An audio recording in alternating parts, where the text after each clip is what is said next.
FinCEN Director, Kenneth Blanco. Thank you, David. I'm guessing you're sitting in the middle? Sit in the middle is good. So, you know, your arrival here has already had an impact. I didn't know if you were aware. This morning out front here, we had a demonstration by the taxi drivers. Was that for me? And now we have a volcano erupting outside of the city. I saw that. It's kind of like, you know, from Star Wars. It's a tremor in the force. It's almost like Darth Vader arriving in Mexico. Is that? Well, I wouldn't say Darth Vader. I mean, let's you know, I have to be polite. but no, really, seriously, thank you. I mean, we've done this at our event in Miami, and I think it's worked out very well. People have been very interested to actually hear and see you, know that you are there. That I exist. That you exist. That isn't something that we make up every time a correspondent bank tells you, sorry, we're de-risking you. FinCEN is creating problems. So I think it would be good to start off and explain, you know, who is FinCEN? You know, what is FinCEN? What is FinCEN's impact in terms of anti-money laundering and terrorist financing? And as I had mentioned before, we had two CEOs up here to open in the morning. I heard. And it was very interesting because one of them, Nuno Matos of HSBC, who I congratulated, and I told him that you were going to be great friends. He had made the comment that we're not just protecting customers, we're not just protecting the bank, we're protecting society. That's right.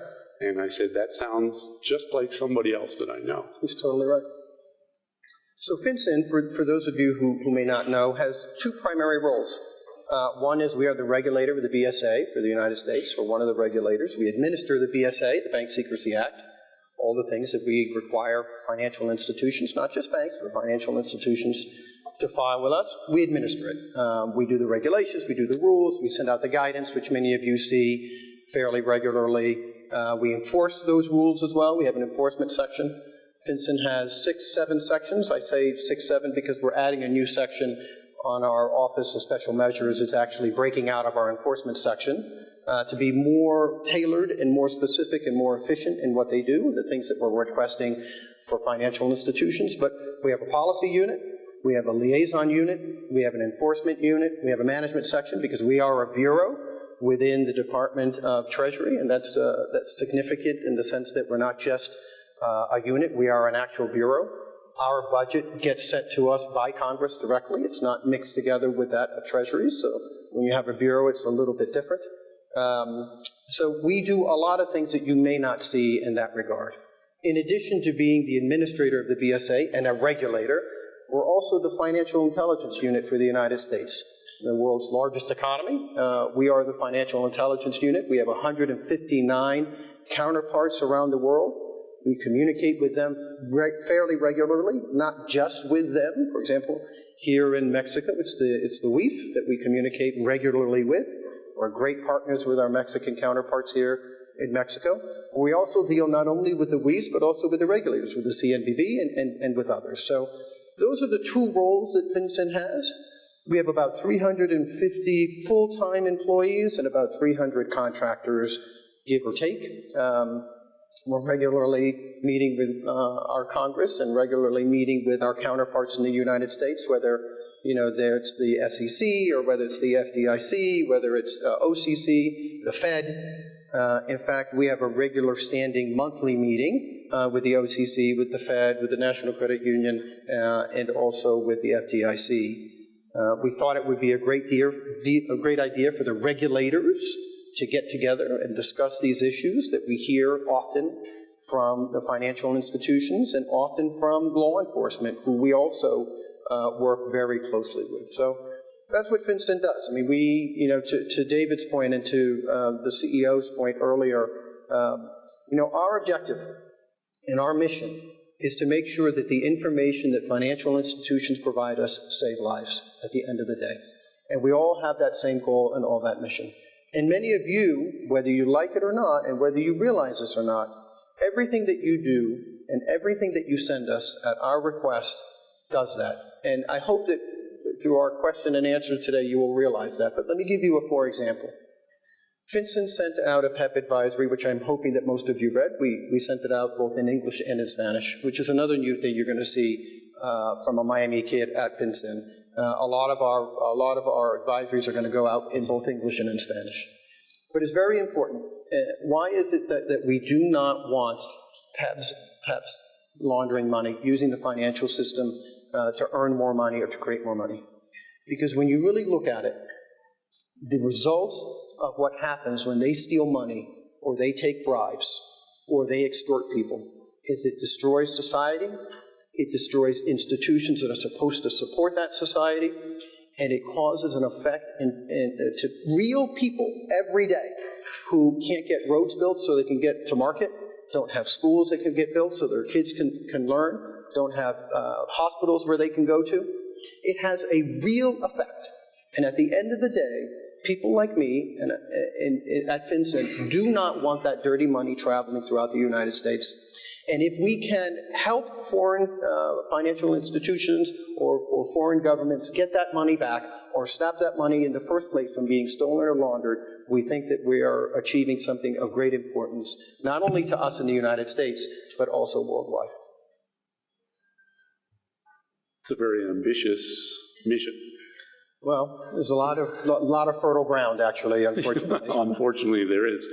Yeah. Following up on what you were talking about with all your counterparts around the world, and particularly here in Mexico, maybe you can talk a little bit about your involvement in the region.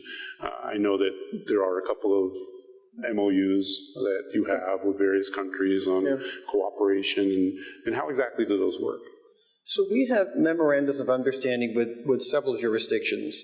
One thing you have to realize also is that we are part of the EGMOT group, FinCEN is, which we have 159 counterparts. So we communicate with each other through what's called a secure web that we administer, FinCEN administers it for EGMOT.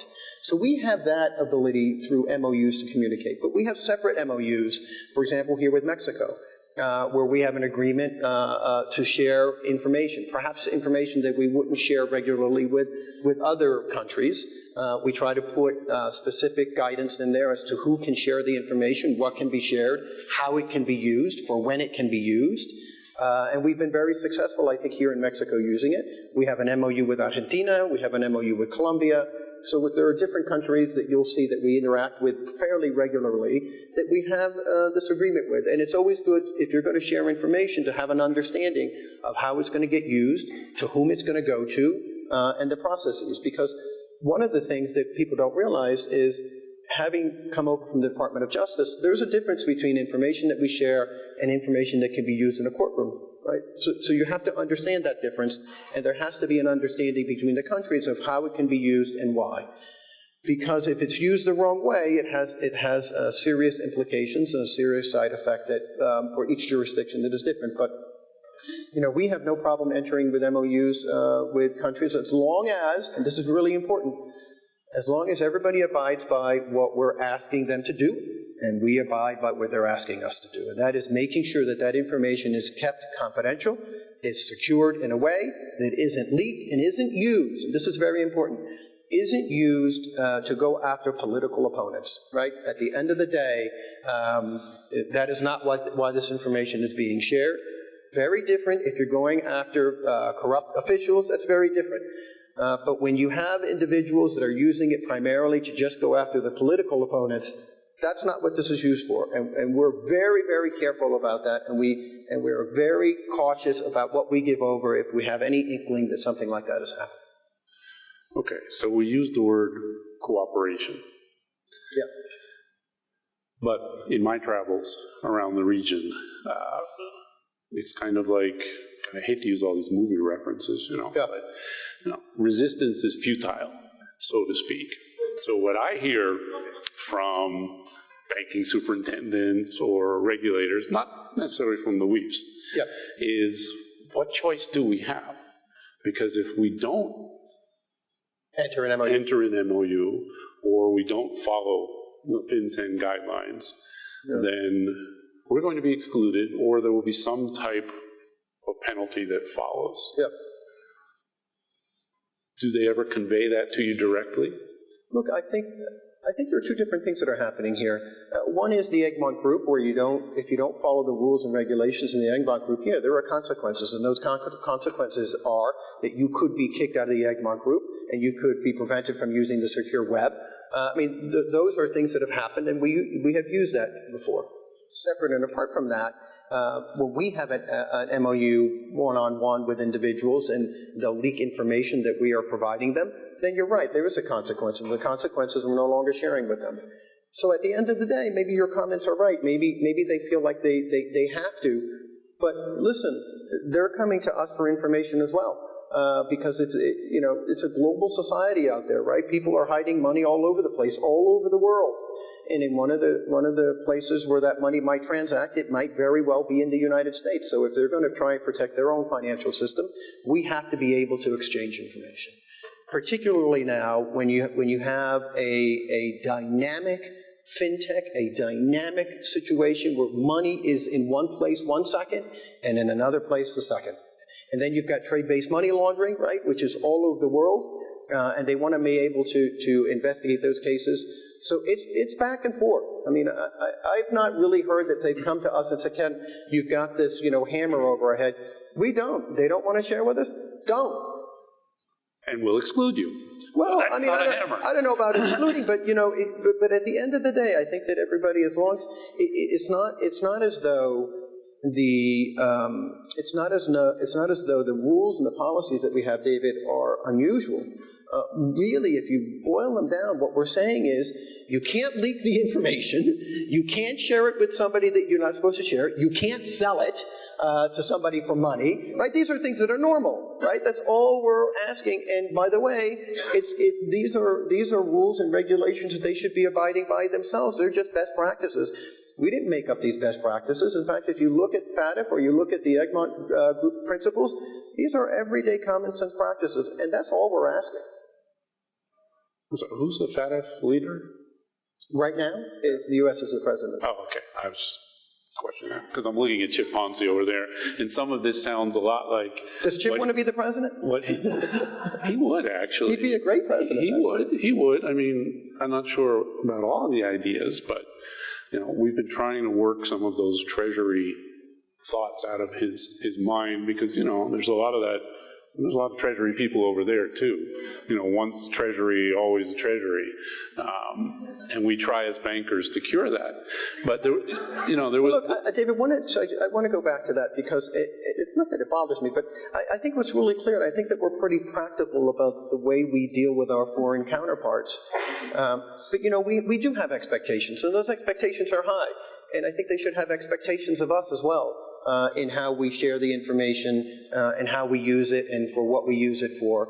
And people who don't share it the right way, bottom line, they need to be held accountable. And how do you hold them accountable? You either don't deal with them anymore, or you take the matters to their Fiscalia or some other place or the Department of Justice, and you make sure that they're held accountable. But the information that we're holding, that many of you provide to us, is really sensitive information. And we have an obligation to make sure that it gets used the right way. And if it gets abused, people need to be held accountable. Bottom line. So, I mean, they can cry and complain all they want that we have these rules and the regulations, but, frankly, at the end of the day, I think it's something that's supporting everybody in a way that I think is correct. Okay, but beyond the information sharing, and I know I raised that question, but if we go beyond the information sharing and we're looking at regulation and what we term effective what we're asking for. What we're asking for, what our expectation is. Yep. So this morning I heard it again on a panel. We had our FATF evaluation years ago. We had issues. So we have now put all of the appropriate regulations on our books. You mean us in the U.S.? No, outside the U.S. Okay. No, we haven't done it in the U.S. CDD rule, Chip. Thank you, Chip. 10 years? Doesn't matter. He did a great job. Okay. So, we're not necessarily up on all of the FATF standards. I won't poke you with... I'm with you. Okay. So, we have certain expectations of them. Yeah. But the other thing I hear is, well, you're asking us to do something, but when we turn around, we don't see it happening there. Yeah. So why are you demanding something of us, which you're not necessarily doing yourself? Yeah. Look, I think one of the curious things, and look, I've come over from the Department of Justice, right? So I've been in this position for a year and, I don't know, a couple of months. And one of the things that I've noticed, maybe this is the wrong thing to say, but I'm going to say it anyway, I don't know. Each jurisdiction is different, right? And they accomplish things a little bit differently based on their laws and their cultures. Now, the FATF standards in Egmont require you to have these core principles that you're supposed to abide by, and I think we all do. There are some jurisdictions that do it better than others. You know, for us, we may be able to accomplish these things. For example, on the CDD rule, that's our first step going into that direction, and we will get there. But it's not like we're not moving in that direction. In fact, right now, there's a lot of conversation on Capitol Hill on beneficial ownership at the point of incorporation, right, which is where you really want it to be, and it's something that's really, really important. But you know what? I would love to see those other issues. Aside from that, I would love to see other issues that people say that we're not moving forward, and we're happy to try to move them forward. But, you know, at the end of the day, I think that we do actually a very good job in the United States of doing that. Because as you will see, and everybody knows, it destroys institutions, it destroys democracies, it destroys societies when people are stealing money or taking bribes or extorting their people at the end of the day. And I think what the Bush administration noticed is that a lot of that money was coming to the United States. Well, we don't want it. We don't want it because bad money brings bad people and bad practices. And that's not something that we want in our financial institutions either. We want a financial institution that is secure, safe, and stable. It helps an economy, and we don't want that dirty money in our country. But it also has an effect in other countries when we're helping them when that money comes over, when we see these transactions, when we share information with our counterparts, when they're doing investigations, looking for money that has been stolen. And we're not talking thousands of dollars, we're talking billions of dollars being stolen by kleptocrats and their associates, and rogue states as well. I mean, with the amount of money being stolen from the people of Venezuela when they're starving, the end of the day, that's what these regulations try to prevent. Starving people. And if you've ever starved, you know what it means. So that's what the regulation is about. He's not passionate about this at all. Oh, it's true. I mean, no, at the end of the day, people wonder why it is that we're trying to search for this money. All you have to do is flip on the TV and see the people who are really hurting about it. That's what this money does. And when that money leaves, it's in the pocket of many people, and they should be held accountable. So it's not just a criminal issue, it's a moral issue. It's a worldwide issue of doing the right thing at the end of the day. And I know that one of the CEOs this morning, maybe I got it wrong or something, might have complained that they didn't want to be on the front line. But at the end of the day, financial institutions are on the front line. The skill set that all of you bring, the information that you see, the talent that you have, and the effect that you have on everyday people's lives is really important. Understand that. Every day that you come in and you look for suspicious activity and you're seeing things that are happening, probably it's because it's going to help save somebody's life, or maybe put food on the table for somebody, or stop some dirtbag from taking money from other people. At the end of the day, that's really important. You do your part. We all do our part. Maybe financial institutions are the front line, and we are beneficiaries of that information, and we try to take it to a different level to hold them accountable. So what you do every day really has an impact and really makes sense and really is important. No, I don't think the point was that they don't want to be on the front line. I don't think anybody out here would tell you, we don't want to be on the front line, we don't think it's our job. It is I think that the expanding role into areas that, we have to raid, let's take OFAC. We have to raid OFAC and start hiring away OFAC people because we can't understand all of these complicated sanctions regimes. We did this with law enforcement. Everybody was hiring FBI agents, DEA, et cetera, because we were bankers. We don't know how to launch an investigation. So I think the point was we need to bring other actors in, and we've had this conversation. Sure, the banks see the transactions, But what about the people that are involved in some of those transactions? So we have geographic targeting orders. Yes, we do. Okay, so we've brought in title insurance companies to try and help in this real estate. Well, and by the way, these things aren't random. You just don't pick, title insurance companies. I mean, what we saw was that there was a gap and a hole in the information that we were receiving, and we felt that it was through that gap using large cash transactions, right? I'm sure many of you have bought a condo in Miami for $3 million in cash. Well, believe it or not, that happens a lot. Why did you mention Miami? Right? Well, because you and I are from Miami. That's right. We can talk about our people at the end of the day. So these things aren't random. And by the way, let's just be really clear, to be really clear, and you probably won't like to hear this, but it's absolutely true. Financial institutions, it's not like they're not making a lot of money. And they're making a lot of money on a financial system that we're keeping safe. And we're keeping it safe by asking for these things, right? So it's an investment at the end of the day. It's an investment in a financial system that people are using to make a lot of money, which I'll tell you, I'm the biggest capitalist in the world. I want people to make money. I want them to do it the right way at the end of the day. So if you're going to benefit and you're going to survive and you're going to enjoy a financial system, then you've got to invest into it. And investing is keeping it safe at the end of the day. So I don't think you're going to find a bank that hasn't invested should. great resources, time, etc. But I think the question is, and sure, that's great. So for the geographic targeting order, we brought in title insurance companies. But are they really the people that we need to bring in? So our concern was using shell companies to purchase real estate, and therefore we could not determine who the actual beneficial owner was. Aren't there other people, though, that can tell us that? There might and be. I know here's our issue, CDD rule, in that we need to know when these companies are formed. Who is the owner?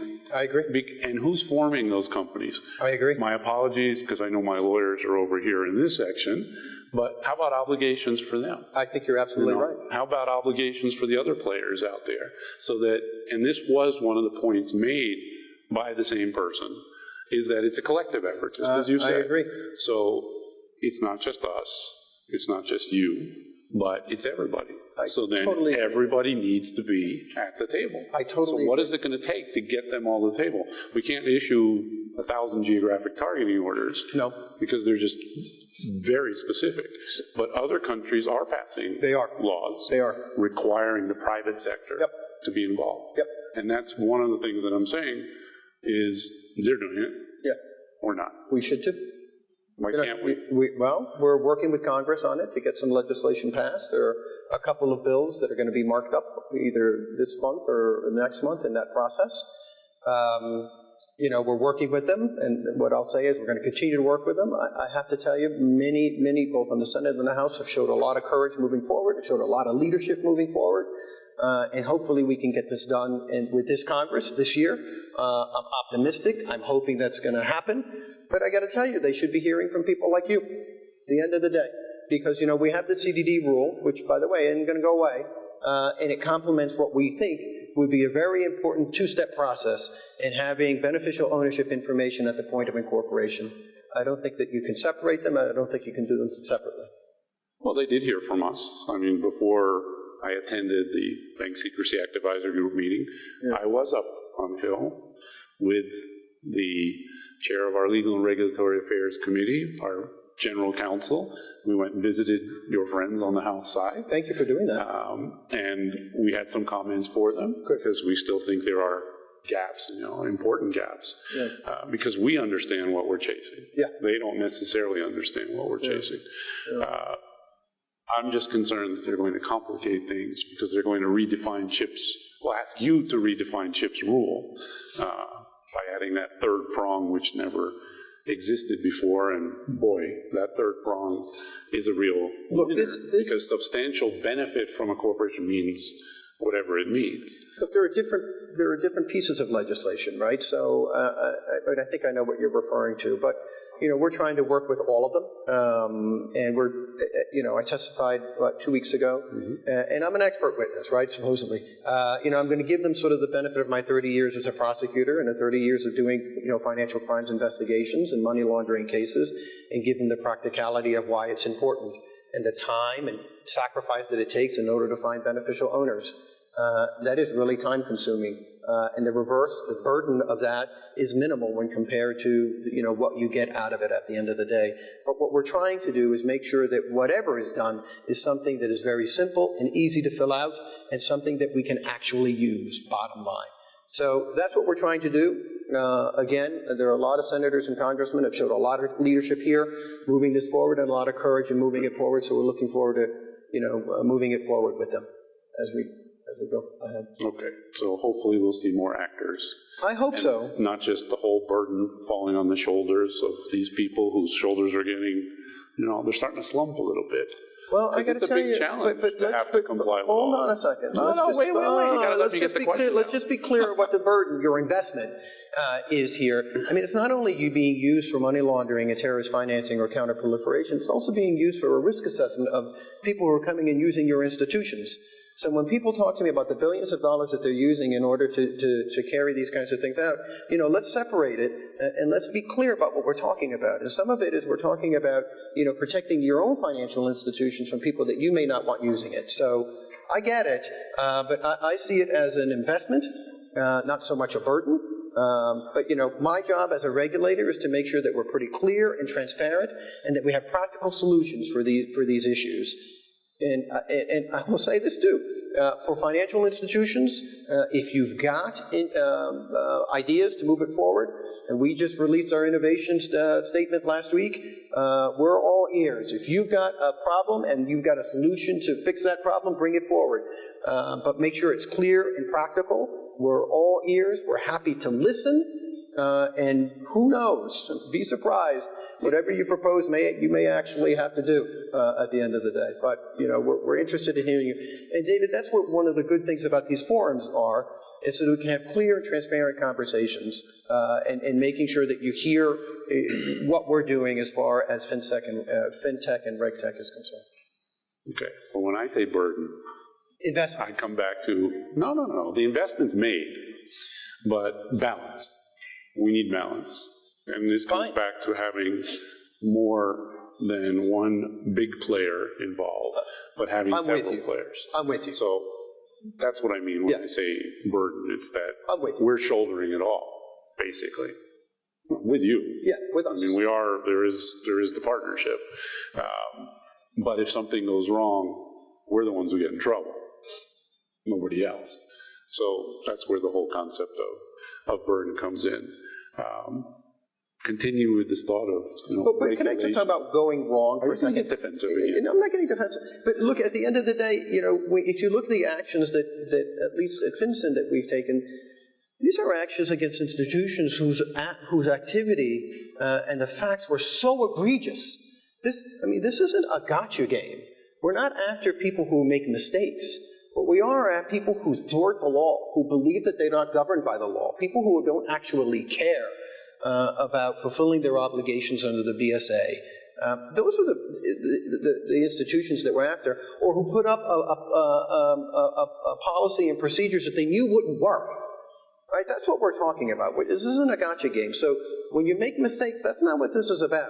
When you intentionally thwart the law, or you believe you're not going to get caught, or you believe that your compliance only happens when we send you a letter saying that we're coming to review you, and then all of a sudden you start hiring people and bringing in software that you should have done years ago, that ain't compliance at the end of the day. So we can all wink, wink, and nod, nod about it, but at the end of the day, we expect you to fulfill your obligations because they're important. They're important for not only your financial institutions, but they're important for us as a society. So it's not a gotcha game. I didn't use the word gotcha. No, but you implied. Oh, you implied. No. I talk very directly. Okay. There are no implications. All right. Especially, make sure we're clear. Especially here. No, we're always clear. Okay. That's not an issue. Okay, let's let that one. Continuing this thread about regulation, and we're sitting in Mexico, which is the perfect place to have this next discussion. FinTech. Yeah. crypto, virtual, whatever we want to call it. They have regulations here. They're pretty good. One of the few jurisdictions that does, right? Yeah, one of the few. And, I would think that we would be the leaders in that space. Yeah. And yes, you've launched you call it Innovation Hours. Well, Innovation Hours, we also did our CVC guidance. We also did an advisory on convertible virtual currency. And FinCEN was the first regulator to come out in 2011 to talk about virtual currencies. So, even way before I arrived at FinCEN, they were thinking about this. And just so you know, two things that you need to know. At FinCEN, we've increased the number of people that we have working in the cryptocurrency and cybercrime, right? Different but intertwined. We're bringing in more people, very smart people, in order to do that, because that is where we need to be. And as the regulator in virtual currency, we want to make sure that we're way ahead of the game. We're also, with our FIU members, preparing a white paper on virtual currencies and what the best practices are and what we have found internationally and why other jurisdictions should be passing regulations or passing policies and making sure they're holding people accountable at the end of the day. So we're doing all those things as a leader in the virtual currency space and on the cybercrime space, and I think it's been well received by our counterparts. We've worked very closely here with our Mexican counterparts as well in that regard. But we still don't have an overall regulatory scheme. If we look at it, we have our internal fight here between one of our federal regulators and the state regulators over whose authority it is and whose competence it is. I'm not in that fight. No, I know you're not in that fight, but it goes to point out something that, and it's a question I get often. Yeah. So we have the Federal Reserve, we have the FDIC, we have the OCC, we have the NCUA, we have the SEC, we have FINRA. Well, you're actually supposed to be on top of all. Well, in the area, we're the administrators. Right. So we have all of these people working in their different silos. It's always interesting that banks get criticized for working in silos. I actually do some of that criticism because we have sanctions, we have AML, we have cyber, which should all be together because they're not separate. Yeah. But we're seeing that in terms of this regulation. Yeah. So we have the states think one way.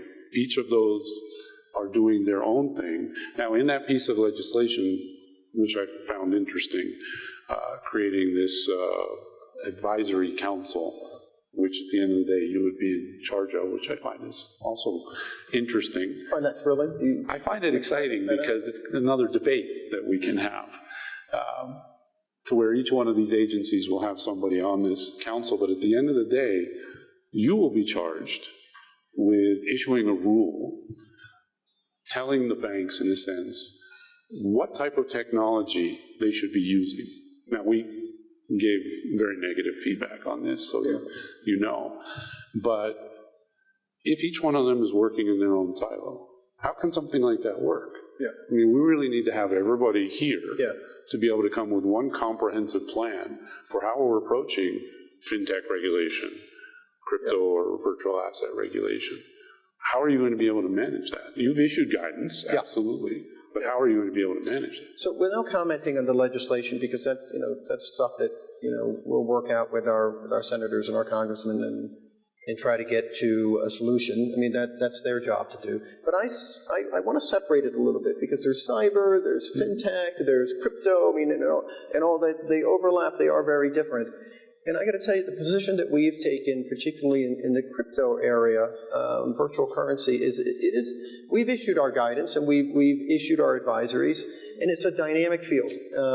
And before we start additional regulation, which I'm not in favor of, particularly right now, we think the regulations and the guidance that we've given right now is appropriate, and it's a very dynamic field. And as we go forward, if we need to intervene, we will. Believe it or not, David, we actually meet very regularly. If I'm not mistaken, once a week, our staffs with the CFTC and the Fed and other people. We have those meetings fairly regularly, so that we can determine whether our guidances actually make sense with each other, and we coordinate. We also meet with as I mentioned moments ago, once a month with our counterpart regulators as well, with the federal regulators. So we do have this conversation. We do have the sort of, I don't want to say meetings of the mind, but real conversations about where we're going in all these kinds of fields, whether it's cyber or whether it's crypto or whether it's fintech or whether it's reg tech. You know, at the end of the day, we'll see whether the reg reform, as we take a look at the BSA and the value of it, how that sort of plays out when we move forward.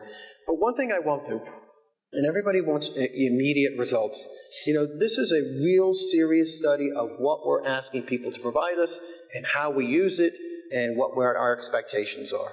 And this is going to take some time.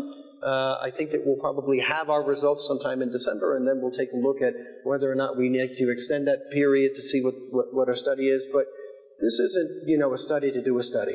This is a study to get to what the right answer might be. And through that process, we're interviewing financial institutions, we're interviewing law enforcement, we're interviewing foreign jurisdictions. I mean, we're taking a whole effect to make sure that what we're asking for is something that makes a lot of sense and something that we can use later on. And by the way, this isn't just a one-off thing, because as all of you know, in a dynamic field that we're in right now, things change. What might be appropriate this year may not be appropriate next year or 2 years from now or 3 years from now. So we've done a couple of things, though, David, to address these issues. We have the BSAG, as you know. We have 314A. We have 314B. We have the consortium. We have a lot of ways in which we're trying to incorporate public and private sector to make sure that what we're doing is the right thing. So I wouldn't say that they're silos. And we have our partner federal regulators as well joining us in some of these meetings as well. So, I mean, we're trying to be a lot more open and a lot more understanding of the investment burden, as you call it, to the financial institutions. But, you know, in this very dynamic area, we think that we're doing a pretty good job of staying on top of it. Well, I know you have these conversations, and we've discussed this in terms of the examination issues, Yep. you know, what comes out of Washington and Understood. what happens with the field examiner when he walks Understood. into the bank. But in this case, sure, you have monthly meetings, yet you have innovation hours. The OCC has office hours. I'm not sure what the name of the Fed program is. Yep. The CFPB is going global with the GFIN, where they've signed with 55 other countries. So again, I consider that siloed. Because if they're each working on their own and in their own direction. Well, I don't know if they're working on their own, David. And by the way, I mean, we're happy to invite them. We've had these discussions about having them join us in some of these things. We've been invited to theirs. We've gone and watched how they do it. Look, I think you have a group of people right now who understand that we've got to have these conversations. We each have our own sort of areas, but we are really actually talking, and we're pretty close about these conversations. So I'm not so sure they're as siloed as you think that they are, but I can see from your perspective, and maybe from the perspective of many people in the audience that aren't in these meetings, that we're pretty siloed. So maybe we have to do a better job. We've issued a couple of joint statements, at least with our counterpart federal regulators, on the use of resources for mid-sized and small-sized banks. That was a really important thing for innovation and the use of innovation. So we've done a couple of these joint statements, and we're really serious about it. The key, to your point, and I think it's a very good point, how do you get what's being discussed at Washington down to where the examination? And so, believe it or not, we've had a lot of those discussions. In fact, we were with some financial institutions 2 weeks ago. I can't say where, and I think we might have a way to figure that out. Really? An ingenious way to figure that out, and we'll see. But at the end of the day, for you guys out there, and I mean this sincerely, if you have a complaint, come up with a solution. If for whatever reason the examiners aren't following what we believe that we're saying out in Washington, give me a solution. We're happy to think about it. It's not like we don't have these conversations, and it isn't like my counterparts aren't saying we need to get the examiners more involved. It can't be checking boxes. It has to be about effectiveness, not necessarily checking boxes. You've opened a whole can of worms. Yes, you have. Because I'm sure there are a lot of suggestions here. Well, I'd love to hear it. Remember, at the end of the day, what happens is, and I think you put it very well, what's being said in Washington is what's being implemented in the field, because the field is examining the banks. Yeah. The banks are the ones that establish the correspondent relationships here. So if what they're being told by the field Agreed. impacts that, I agree. then I'll say the D word, de-risking I agree. happens. And I think I agree. that, so we have the conversation. Yeah. So what are the solutions? Does it mean better education for the field? I think in some cases it does. Let's use Miami as an example. Sometimes we get regular examination teams, not from South Florida, not from Miami. They come from jurisdictions where I don't know if they've ever seen an international transaction or if they've ever been out of the country. That's a good point. And I ran into this with the CFATF. I went and visited CFATF, and I asked them, how is Venezuela part of CFATF? Just because they abut the Caribbean Sea? I mean, how does that manage? And where do you get the examiners from? And they started to explain to me where the examiners came from. And when they told me that an examiner came from the Ivory Coast to do a mutual evaluation on Venezuela, I took exception with that. I said, I don't criticize the person. I'm sure they're very knowledgeable. But what do they know about this specific issue that they're examining? And I think that's part of the problem that we have in the field. So there's a solution. Let the bankers train them on what banking is. And I think that's some of the things we do with law enforcement, is they're very good at following the money, but then when it gets into the bank, they don't necessarily understand the processes and how that works. I had proposed it to your predecessor that, Who's that? Jennifer Shasky, she will be here tomorrow afternoon. You can grill her too. I said, why don't we do an exchange program? How about if you swap with one of the bank CEOs or COOs for 6 months. You can have their salary. I don't have a problem with that. We can work something out there. We'll get you a daily, food allowance, even or just something. A stipend. A meal plan. The meal plan alone is more than I make in a year. Why don't we swap for like 6 months? Because one of the things that Jen said to me after maybe 6 months at HSBC was, wow, I never knew how bureaucratic banks were. And I said, well, where do you think all that bureaucracy came from? And she said, I understand. I am reaping what I sowed. And I said, thank you very much for admitting that. But there was somebody who spent a career like yours and now was put into our industry and said, wow, look at all these things that are going on. Look at all these moving parts. How do you manage all that and think? Let's look at HSBC as an example. How do you know that in that branch in Mumbai, on whatever corner they're in, is doing their job right no matter what policies and procedures you put out? That's a huge challenge. So whether the bank willfully or intentionally did something, you might have somebody all the way down there. That's hard. How do you deal with that? So, David, one of the things that we did, and I think it was a tremendous success story, I think, for us in the United States and for Mexico, is we did a public-private banking with Mexico. And Chip was one of the ones responsible for that. It started out with 5 of us in a boardroom in New York, with our U.S. banks, and then we brought in Mexican banks. And I think Chip will agree with this. What we learned is, to your point, David, what we learned were the logistics of how banks operate and why they do things. And to me, and at the time I was a federal prosecutor at the time, and it was really important to hear it and to listen and to learn it. And that public-private banking turned into what I thought was one of the more wonderful success stories that we've ever had, because we sat down with not only Mexican banks, but with the regulators as well, and with our regulators, and with prosecutors. And it was pretty much Chatham House rules. And we just let it all go out. And we made some reforms, both here in Mexico and in the United States, that addressed our ability to communicate one with each other, to share information, and to have an understanding of the financial sectors, which are very different one-on-one. I don't think we do enough of that, frankly, and I'm not so sure that the public-private banking is in a place where we want to be. I think it could be a lot better. I have some suggestions, actually, and I don't know if Sandro's here, but and I told you something that we're going to be doing in our Bank Secrecy Act advisory group that I think will be really helpful in the public-private area. So those are the kinds of things that we need. But at the end of the day, it really is up to many of the banks here and the regulators to be open and honest about what's going on and how we can help and how we can make it better at the end of the day. Frankly, my feeling is I don't think that many U.S. regulators or institutions know the great work that you guys do. And I think you're going to have to be able to communicate it in a way.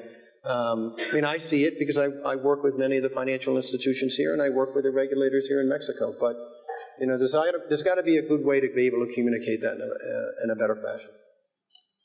Can somebody tell me how we are on time? Because this clock actually started going up, and then after a few minutes, it started going down. You got two blind dudes from Miami looking at wait, I'm going to use the bionic one yeah. there. It says 47 seconds, which is pretty, but just the 250? 351. I don't know what time zone I'm in. 450. Now I understand. Now my body feels it better. I'm just looking at our pictures. Our pictures look good. Yeah. I mean, you look very serious, but you look, commanding. I look 15 years younger, and that's fine. We have to change that headshot. But just following up on that last point, it'll probably be the last point, and the anti-money laundering regimes and programs, is this phrase effective implementation. Is that really the biggest issue that they have? Because you were just talking about, admitting how things are actually working, and recognizing them. So, yeah, I think I know what your question is. Look, I mean, I don't know how many of you have ever been examiners, but that's a tough job, right? You're being sent out to do a really tough job. So I don't want, when I say that we need to be able to have more effective analysis and when we go through our banks, I mean, that's not necessarily on the examiners. They got a tough job and they do a great job. But I think that we need to sort of think about what it is that we're looking for when we look at financial institutions, how it is that they're being effective. And I know we've had this conversation in the United States about some of the financial institutions, particularly banks, and the great things that they're doing in the areas of human trafficking and opioids and, tracking down, child exploitation and human traffickers. And the complaint really has been, in many instances, is they're not getting, and it's a hard word to use, credit or recognition for that kind of work that they're doing. And we're trying to become more effective in doing that and making sure that what they're doing and the time and monies that they're spending fulfilling their obligations for BSA and also doing those kinds of things gets recognized. To me, that is effective, right? That is evaluating a financial institution or a bank for being effective in what we're asking them to do, not necessarily checking a box. Look, the manual, we call it the FIFIAC manual, is being relooked at with that in mind, with making sure that it's not only a manual that's going to govern the way banks and financial institutions look at things, but to make sure that it is effective. But that's easy to say. It isn't. It's a really hard sort of concept as we move forward. But getting your input back and forth, not only to the examiners that examine the bank institutions, but also using people like David to make sure that the regulators understand that is where we need to go. BSAG is looking at it. There's a work stream inside of BSAG that is looking at how we can assist financial institutions in being evaluated for effectiveness, not necessarily box checking. So, look, we're moving forward. You want it to happen in one day, but it's not. It's going to take some time to make sure that we have a culture of compliance that is effective. Okay, so apparently we're 2 minutes and 34 seconds past. So just my one last comment following up on what you said. Yeah. And why we need this exchange program. Being a banker is tough too. Is what? It's tough too. I'm sure it is. That's a tough job. I'm sure it is. In today's environment. We need. I like this. The bank regulator idea. You like it? I think it can work. And just think of how well trained people can come out. I'm not sure the banking staff would want to meet Come on. in their You would bank. all volunteer to do that, wouldn't you? You would definitely want to train the regulators so that they understand how hard your job is and what it is they really need to be paying attention to. Well, and look, and the reverse is true too, right, David? I mean, for people who work at banks that were never examiners, it isn't easy when you're going into a bank and evaluating them, and you get to know these people, and you're finding things that perhaps should be done differently or could be done differently. And they've got bosses too. I mean, there's a whole bureaucracy, as you know, as well. So they've got difficult jobs as well. But we're trying to get there. We're trying to be very practical and trying to be very understanding of what we're asking people to do. Because at the end of the day, what we really want is information that keeps us safe. And if we have better ideas and moving in that direction, I think that's obviously where everybody wants to move, because it affects everybody here. Everybody has the same mission here, protecting their families, protecting their loved ones, and making sure that we have a safe and vibrant community and economy. 45 seconds or less, and I know you can't. You know I can't do that. I know you can't do it, which is why I'm going to put it out there. Will the fight against money laundering, terrorist financing, human trafficking, opioid, etc., ever trump privacy? I don't know if it has to trump privacy. Look, I'm a big believer. I really think it's really important that the whole privacy issue for me is a big deal. We think about it and talk about it a lot. It is important to keep people's information private. It is. And privacy is a key issue for us. And how you weigh and how you balance it, I will tell you, and not just because it's me, but you better have people who understand both sides moving forward. You can't have people who have an agenda moving forward on both sides, because both of them are very important. They play into each other, by the way, and it's really critical to have that balance. Did I do it? That was actually pretty close. But you know what happened again? Now the clock counted backwards, and now we're at 8 seconds over, so I'm not really sure. Kent, again, thank you very much for coming down to Mexico City. It's greatly appreciated. Thank you. Not only by us, but by them. And now if you could stop that volcano, please. I will do my best. Un placer, David. Muchas gracias.